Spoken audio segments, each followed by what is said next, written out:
Hello, I am Robert Becker, proud principal of Embassy Creek Elementary School in Cooper City. Like many schools in Broward County, traffic is a major concern. One of the ways that we can beat the traffic and get kids exercise is to have the walking school bus. The walking school bus offers so many benefits, not only to the parents as far as making sure that their child is safe walking to school, but it also gives kids an opportunity to exercise and to move in the mornings before they get to school. Benefits of that are health and wellness, improved cardiovascular system, and a really good attitude when they come to school. Students that have the ability to be able to get outside and exercise or walk to school or ride your bikes to school usually come to school a little calmer, a little more, better able to sit down and focus on their classwork during the course of the day. The teachers love the walking school bus. They believe that it brings their children into the classroom, allows them to focus, and allows the classroom teacher to teach the subjects that they need to teach during the course of the day to move our kids forward. Our resource officer, Deputy Jay Greer, brought the idea to us. He made some phone calls. He also had some traffic analysis done, and we found out that we have such a large amount of cars that come through our drop-off line that we needed an option. And this option of the walking school bus is where we went. I honestly don't think that there's a school in the district that would not benefit from the walking school bus. Again, children get the exercise, teachers get the benefits of children that come in and are focused, and the traffic lines are a lot less in the mornings. So the benefit of the walking school bus are immense. Hi, my name is Deputy Jay Greer. I work for the Broward Sheriff's Office. I am the resource deputy at the school. The school is Embassy Creek Elementary School. We had a problem with people parking illegally on an off-site parking facility.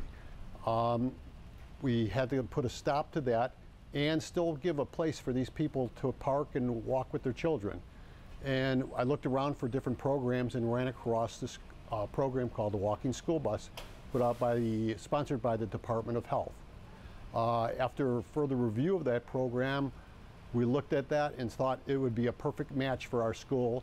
The facility is close enough for our parents to walk to, and it gives the benefit of the kids getting some additional exercise, that they require.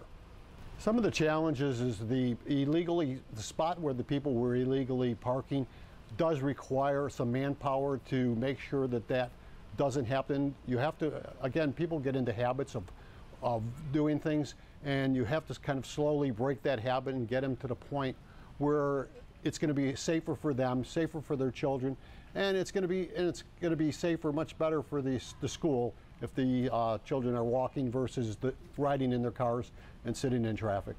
As long as there's some place for people to gather, once you gather these people, you have representatives from the community, the PTA people were very much involved in it.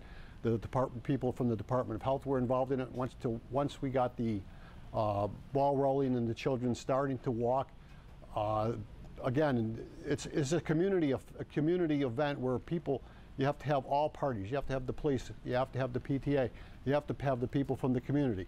It has to be a partnership. For any of these programs to work, it has to be a partnership. And we looked at this, and our partnership really ran extremely well. If others were to pick up with this idea, the steps would be that meet with their PTAs, make sure their community is on board with it. Without their support, it's really going to go nowhere because it takes everybody to get this thing going. The PTA was a very integral part of it. We had one of the ladies from the PTA, Pam Pelkey, she stepped up and she did an excellent job. At some of our events that we had, we took email addresses down, found out which people were interested. We gave them all the information they needed and set up a couple meetings prior at the location where we were going to park. We set up a couple meetings there just to explain the program a little further, and the response was extremely well. The people absolutely loved the idea that they were walking with their children, parking legally, and actually getting to school faster than if they'd stayed in the carpool line. I'm Lee Elias, and I'm a parent, and I very much endorse the walking school bus. I think it's a great idea, a great concept. We've put it into place, and I think it's been working wonderfully. As a parent, I think I would much rather walk my child to school maybe 1 day a week as opposed to 5 days a week if I get together with other parents who support it. I feel my kids are safer walking together as a group. We're walking in a safe area. We're not jaywalking or walking illegally. The idea is to have someone in the front, someone in the back. They get to talk to their friends. They get to have their start of the day, sort of like their morning coffee, get them going in the morning, and puts them in a good mood when they get to school. We